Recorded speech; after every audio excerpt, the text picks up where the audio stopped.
Selamat siang anak-anak, apa kabarnya? Alhamdulillah ya kalau baik semua. Nah, sebelum kita memulai pembelajaran hari ini, kita baca doa dulu ya. Silakan ketua kelas dipimpin. Ya, terima kasih ketua kelas yang sudah memimpin doa teman-temannya. Sebelum pembelajaran dimulai, Ibu mau tahu dulu siapa yang hari ini tidak hadir. Hanya Anissa. Kenapa Anissa? Sakit. Nah, anak-anakku sekalian, tadi kita tahu ya bahwa ada teman-teman kalian Anissa sedang sakit. Nah, mari kita berdoa untuk kesembuhan Anissa agar Anissa bisa mengikuti pembelajaran bersama-sama lagi ya. Amin. Nah, anak-anak, minggu kemarin kan Ibu sudah membagi kelompok ya, membagi kelompok masing-masing kelompok. Nah, sekarang semuanya duduk bersama kelompoknya masing-masing ya. Di sini kelompok 1, 2, 3 dan seterusnya ya. Silakan dan disiapkan juga ya alat belajarnya. Jangan ribut ya. Sudah? Ya, perhatikan Ibu ya di sini ya. Nah, minggu kemarin kan kita sudah belajar mengenai apa? Ya benar, mengenai teks laporan hasil observasi.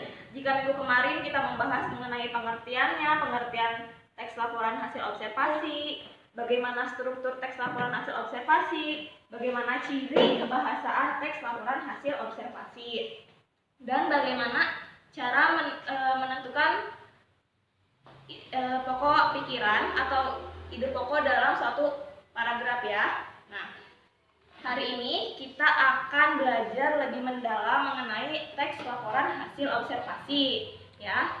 Jadi, tujuan pembelajaran hari ini agar kalian dapat menentukan isi pokok laporan hasil observasi melalui discovery learning, yaitu jadi kalian hari ini dapat mengidentifikasi struktur teks laporan hasil observasi, mengidentifikasi ciri-ciri kebahasaan teks laporan hasil observasi, dan juga menyusun ringkasan teks laporan hasil observasi.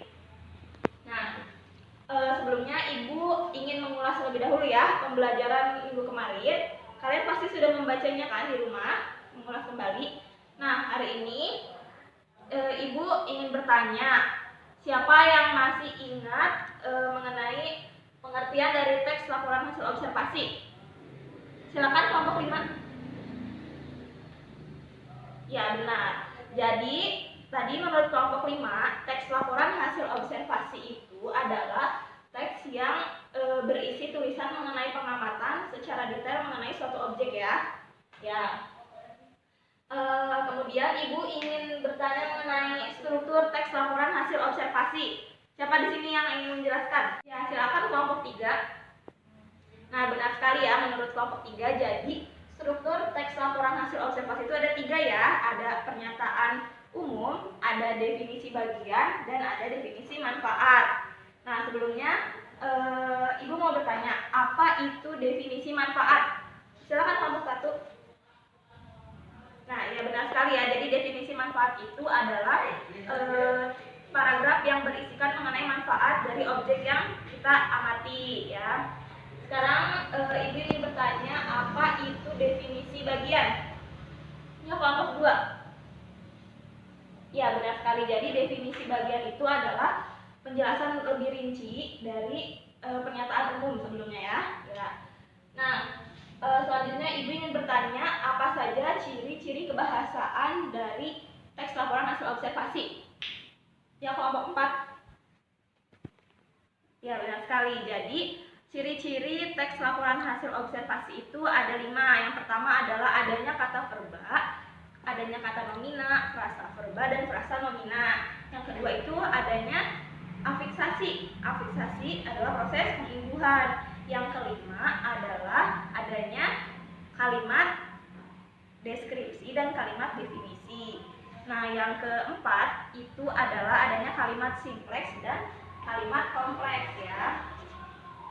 Anak-anak, perhatikan Ibu ya di depan ya. Nih, di sini Ibu punya 2 gambar ya. Nih, ini gambar pertama dan gambar kedua ya.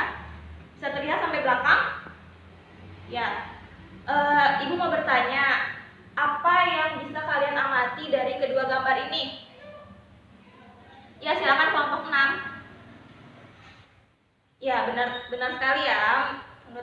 menurut pengamatan teman-teman kalian.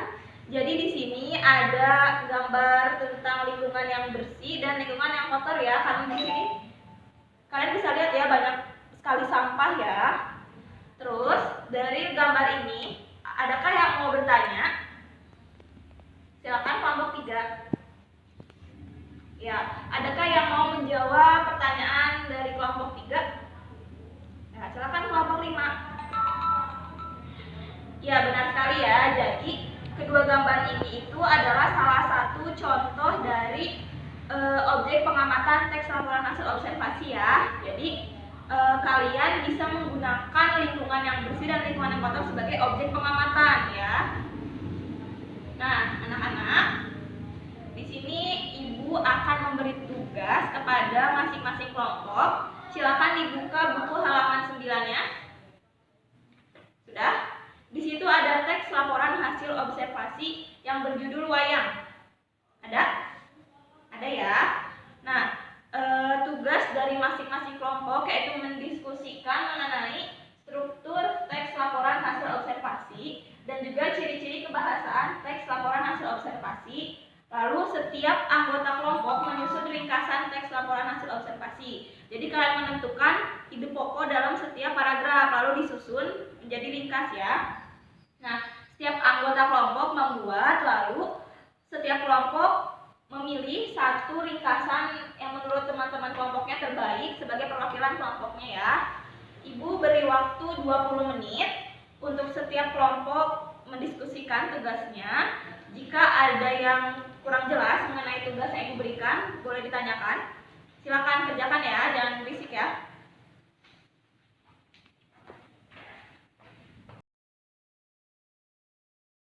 Sudah semua kelompok mengumpulkan tugasnya ya. Nah, sekarang dimulai dari kelompok 1 untuk mempresentasikan hasil diskusi bersama teman-temannya. Silakan kelompok 1. Teman-temannya disimak ya. Ya.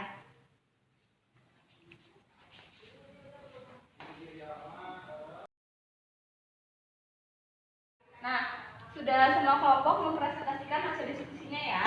Mari kita bersama-sama beri aplaus dulu kepada semua yang sudah tampil. Ya, terima kasih ya anak-anak. Nah, sekarang apakah ada yang ingin ditanyakan mengenai tugas yang tadi ibu berikan? Ya, silakan kelompok 4. Mengenai apa? Oh ya, definisi manfaat ya. Nah, tadi teman-teman sudah mempresentasikan ya mengenai hasilnya dan sudah benar ya menentukan dalam definisi manfaat. Jadi, kalau definisi manfaat itu tadi sudah dijelaskan ya di awal bahwa definisi manfaat itu adalah manfaat dari objeknya ya. Jadi, sekarang kita memiliki laporan hasil observasi wayang ini nih ya, sudah dibaca. Lalu pastinya di akhir kalimat kan kita menemukan manfaat dari wayang tersebut ya. Tadi teman-teman anak-anak sudah pintar ya menentukannya. Nih, ada dapat dimanfaatkan dalam berbagai kehidupan, antara lain sebagai pendidikan, media informasi dan media hiburan. Wayang bermanfaat sebagai media pendidikan ya. Nah, lalu ada lagi yang mau ditanyakan? Ya, silakan. Ya, mengenai ciri kebahasaan ya, yang kalimat definisi ya. Jadi tadi kan sudah dibahas ya sedikit ya. Nah, kalimat definisi itu kan kita sudah mengetahui kalau kalimat definisi itu pasti ada kata adalah, yaitu, merupakan dan lain sebagainya. Nah, itu adalah kalimat definisi. Nah, di teks yang tadi wayang tersebut pasti ada kalimat definisi ya.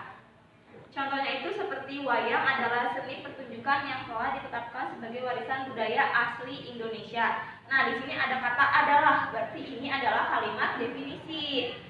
Nah, selanjutnya adalah kalimat deskripsi. Kalimat deskripsi itu berarti menggambarkan secara rinci ya ciri-ciri mengenai objeknya seperti apa. Nah, di sini kita sama-sama menemukan kalimat deskripsi seperti wayang kulit ini dari kulit kerbau yang ditata dan diberi warna sesuai kaidah ulasan wayang pendalangan serta diberi tangkai dari bahan tanduk kerbau bule. Nah, ini adalah mengenai ciri-ciri dari wayang. Nah, itu adalah kalimat deskripsi ya. Lalu ada lagi yang mau ditanyakan?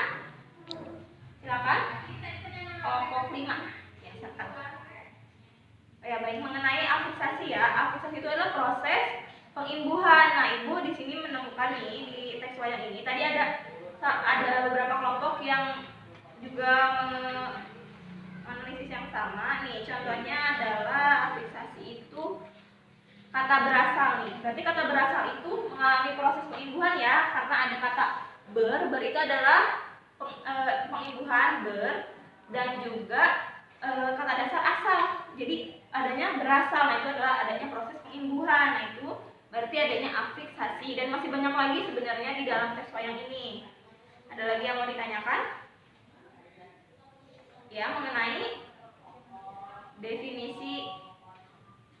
Oh ya, mengenai pernyataan umum ya. Nah, jadi pernyataan umum itu kan berarti pengklasifikasian di awal ya, tidak secara rinci, berbeda dengan definisi bagian. Nah, berarti di sini tadi ada beberapa kelompok yang mengungkapkan pernyataan umum yang di awal ya, itu sudah benar bahwa wayang adalah seni pertunjukan yang telah ditetapkan sebagai warisan budaya asli Indonesia. Nah, ini merupakan pernyataan umum ya, benar sekali. Lalu ada lagi yang mau ditanyakan? Baik, sudah cukup ya.